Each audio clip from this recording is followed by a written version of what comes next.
meeting, each of the structures I've mentioned gave us the work they've done, how far it was done, what is that which they've learned, etc., etc.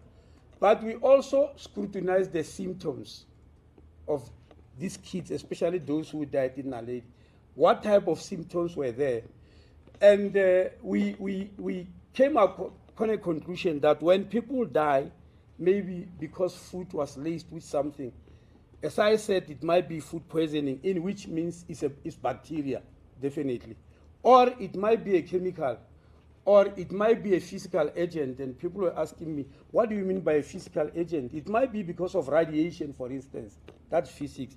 But after scrutinizing the symptoms, we concluded that here we are not dealing with food poisoning as in bacteria. We are dealing with a chemical. And the question is, what chemical? Can we find it? We even have an idea of what it could be, but we thought it would be unscientific to go around and say this and that chemical, because in science, these things can dribble you. You may announce something only to find that it's something else. So we said we need to move in. So for that reason, we organized health inspectors, and we got 80 of them from the city of Joburg and the Department of Health. They were joined by other officials from these other departments I've mentioned, agriculture, even border management authority, in home affairs, and even National Consumer Commission. And we all together organized 114 officials.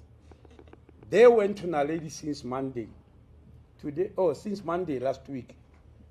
No? I'm getting confused. It's Friday today. Oh no, since Monday this week. They went into Naledi.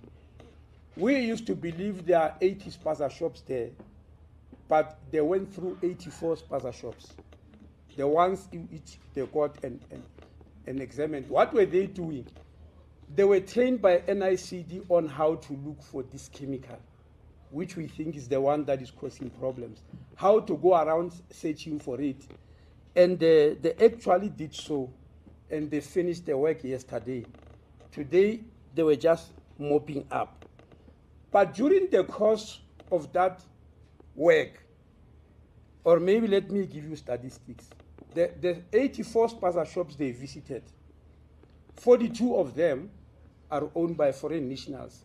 That's 49% of the Spaza shops. But 43, which is 51%, are owned by South Africans. So we're not searching foreign nationals only, we're just searching whatever is a Spaza shop.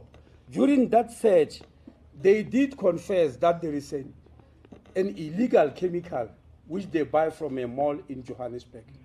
They did say so.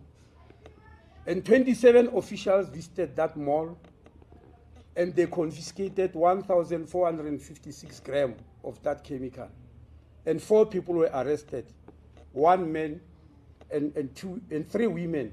They were arrested for that activity, but 2 of them, in terms of the laws of the country, were given bail of 2,000. The others are still in custody. And the confiscated chemical is in Johannesburg Central Prison.